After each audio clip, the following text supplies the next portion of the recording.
Real talk po tayo mga Los.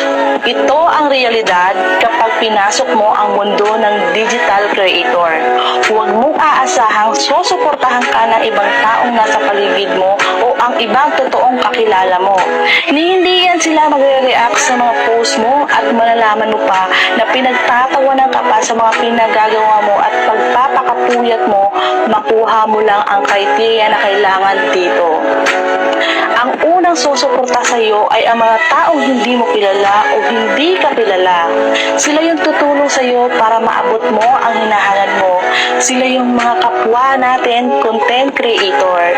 Yung mga kakilala mo, saka lang sila maniniwala kapag kumikita ka na dito. Yung dating dinededma ka at initsipwera ka, kapag nakita ka nilang kumikita na dito sa pagpapakahirap mo, bigla na lang yan magme-message sa iyo at kukumustahin ka na dati naman